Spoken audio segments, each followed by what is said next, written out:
Et salut tout le monde, je suis Ectelion et je vous accueille aujourd'hui dans le bazar pour un petit déballage.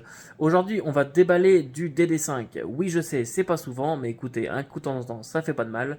Aujourd'hui, on va déballer du DD5 Ravenloft, donc de la campagne Curse of Strahd en édition Revamp.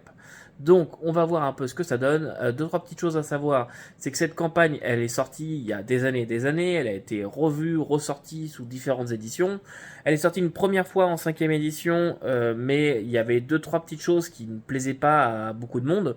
Apparemment, il y avait deux, trois un peu stéréotypes et tout ça qui passaient plus trop. Donc, ils l'ont refaite, enfin, ils ont corrigé, on va dire, et ils l'ont ressorti. Et notamment, ils l'ont ressorti dans cette édition Revamp, ce qui est un peu une édition collector, j'aimerais dire.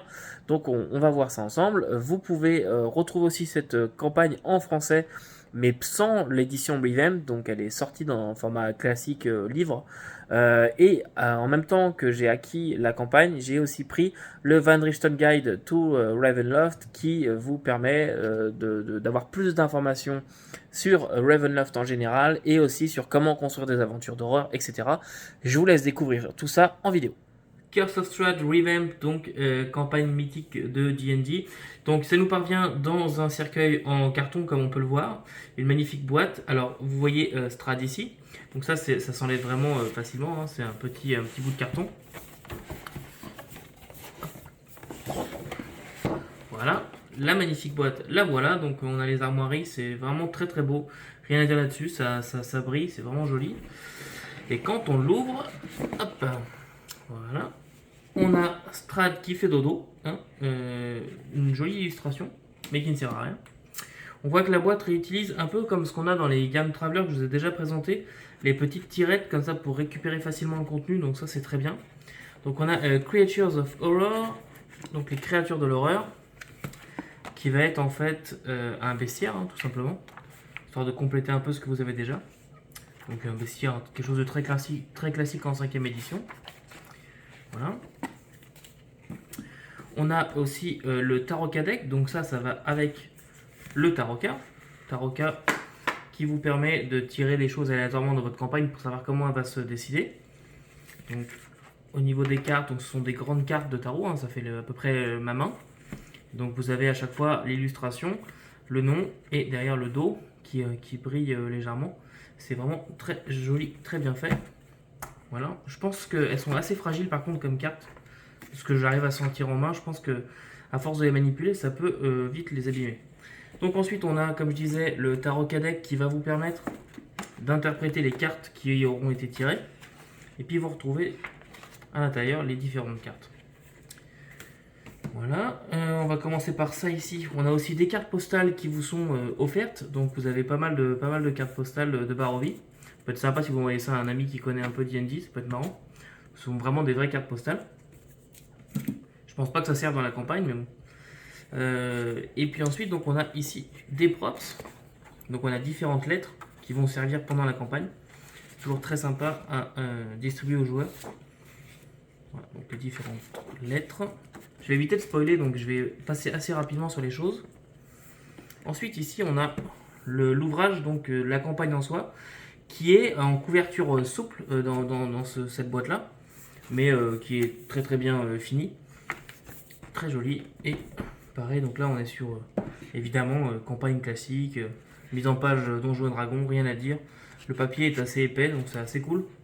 Vraiment, mis à part la couverture souple, il n'y a rien à dire. Ça marche très bien.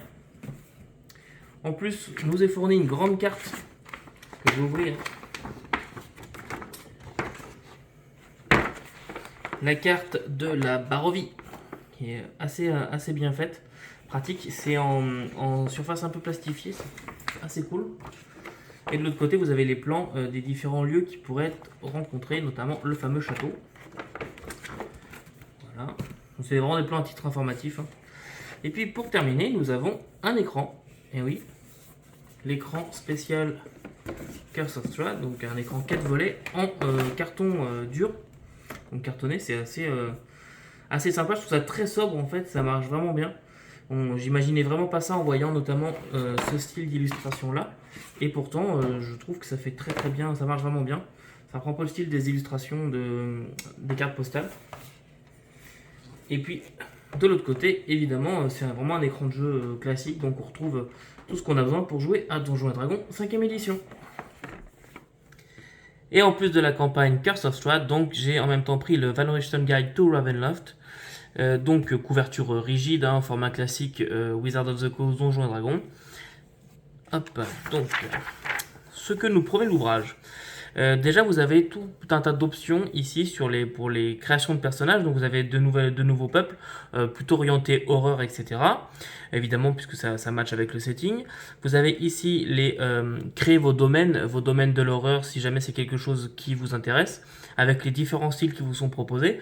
Donc, Dark Fantasy, Gothic Horror, Histoire de fantômes, le Body Horror aussi, ce genre de choses.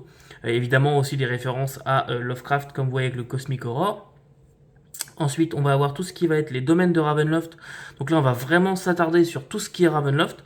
Donc ça couvre quand même une bonne partie du livre. On passe de la page 60 à la page 184. Et ensuite, donc, on arrive à construire des aventures d'horreur. Donc là, on va vous expliquer comment mettre en ambiance une partie d'horreur, etc., etc. Et chose que je trouve très intéressante, c'est qu'à la fin de ce chapitre, vous avez un scénario, donc la maison des lamentations, page 202, qui fait donc 20 pages. Et ensuite, vous arrivez sur une partie bestiaire. Donc pour peupler votre Ravenloft, vous avez toute une partie bestiaire. Et on finit à la fin sur un appendice, donc la planche des esprits. Donc une planche Ouija en gros. Voilà, donc qui ressemble à ça. Et qui va être aussi utilisée avec le Tarot-K. Puisque un peu plus tôt, donc dans le livre, on vous explique aussi comment vous servir du Tarot-K, donc moi j'ai eu dans la campagne Revamp, mais que vous pouvez retrouver ailleurs aussi, qui est utilisé dans Ravenloft normal.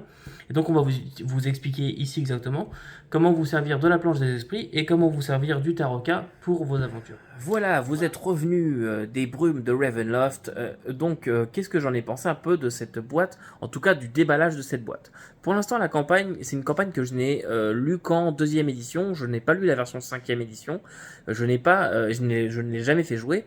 Il faut savoir que de base, je n'ai pas forcément beaucoup d'attrait pour ce genre de campagne avec le vampire et tout ça, c'est pas trop mon truc. Mais c'est une campagne qui est assez mythique de Donjons et Dragons, que je trouve bien faite, en tout cas de ce que j'en connais, je la trouve bien faite, mais je l'ai encore jamais fait jouer. Et ma conjointe voulait la jouer, donc je me suis dit bah pourquoi pas, surtout qu'elle était à un maxi prix, je ne pouvais pas la trouver à moins cher, donc j'ai pris la totale, et puis voilà. Donc qu'est-ce que j'en ai pensé? Déjà j'ai été surpris par la couverture souple de l'ouvrage. Je suis pas habitué à voir ça en 5ème édition. Ça ne me dérange absolument pas, mais je pense que quelqu'un qui serait pas trop averti, ça pourrait peut-être le déranger, surtout dans une édition un petit peu de luxe quoi. Donc j'ai été un peu surpris par la couverture souple, mais ça ne me dérange pas du tout, surtout pour le prix que je l'ai payé. Puis je préfère en fait les ouvrages à couverture souple, je trouve que c'est plus facilement manipulable. C'est peut-être un peu moins noble, un peu moins voilà classieux, mais moi je suis là pour jouer, pas pour lire, donc voilà.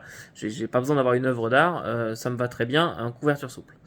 L'autre chose, je trouve que la boîte, elle est bien remplie, il y a tout ce qu'il faut. On a la campagne, on a le tarot avec, on a un petit baissière en plus, donc ça c'est cool.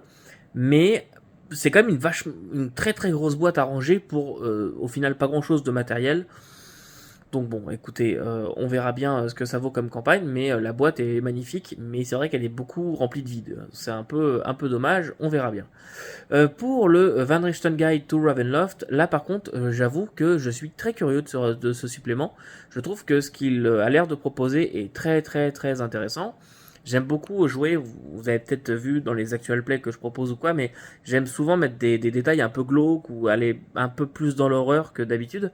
Donc moi c'est clairement quelque chose qui me parle, donc je suis curieux de voir un peu les conseils qui sont donnés et ce que propose comme contenu le supplément. En tout cas de ce que je vois, ça a l'air de proposer tout un tas de choses très intéressantes.